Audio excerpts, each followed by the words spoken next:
Good morning, everyone. Oh, I love it. Now you're showing some love. Thank you.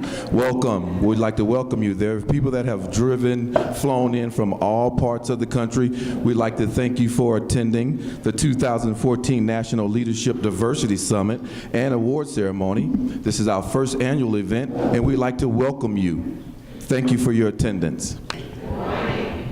God is amazing, and I know He's amazing because I'm looking at amazing, gifted, talented, incredible men and women. You all are absolutely gifted and called by God. So we ask that you would just open your heart and participate and enjoy everything that He has planned for you. Now, I know I may be in a room with some non-believers, but I'm going to believe for you.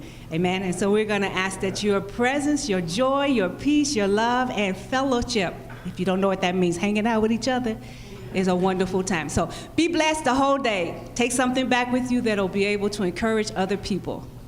Amen. Welcome for Assemblyman Bradford. Good morning, and welcome to the conference. It's truly an honor to be here and serve as moderator. I'm Pradeep Khosla. I'm the Chancellor of UC San Diego. I've been there for 2 years and 3 months, and I'm an electrical engineer, computer scientist by training and by education. I'm Carlicia Wright. I am a director for the City of Houston's Office of Business Opportunity. I was appointed by Mayor Nice Parker, the mayor of the City of Houston, in April of 2011. Pleasure to be here today. My name is Bart Patterson, and I'm the president of Nevada State College, which is in Henderson, which is the second largest city in Nevada. Good morning. It's great to be with everybody here today. My name is Orson Aguilar. I'm the executive director of an organization called the Green Lining Institute. Do we need an organization like Green Lining to help us as legislators do our job and vice versa? I think the leadership challenge for us is one, always having, always being bold and courageous to call out redlining when you see it, right? So one of the things that Green Lining does in many reports is to get the data and look at the data. And we say if you sweep it under a rug, it means that you really don't want to talk about it. And one of the things that we see is that most government agencies, most corporations want to sweep the problem under the rug. I look at an organizational structure, particularly a public organizational structure. The thing that I see lacking the most is whether core values are embedded in the organization.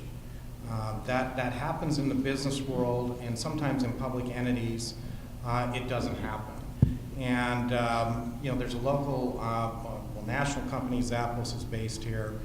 They do a really terrific job of embedding core values throughout the organization. And so I spend some time from a leadership standpoint of looking what business organizations do, not just higher education institutions. What do business organizations do to create a culture? When I think about leadership for me is really having the courage to do what's unpopular. Really define what people expect from you to do. Leadership is not hiding behind Prop 209. Does everybody know what Prop 209 is? No. Okay, so the assembly member, can you help me, sir? Prop 209 is an initiative we passed, almost 15 years, a little longer than that. Right.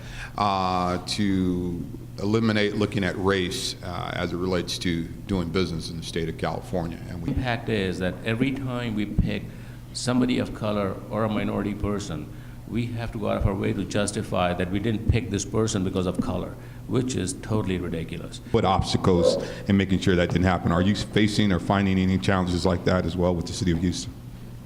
The short answer is no, not necessarily. I think that there are, one of the things that I was going to say earlier was, I think that part of why we don't face that is because we're transparent. And I would like to say that you have, when you say setting the tone, I think this committee have just done this, these panelists have done this. When we talk about what leadership should represent, you have set the tone. Is actually being modest. You've actually set the tone. You were in this industry before, and you really, you're part of the legacy of what exists today. So thank you for that as well.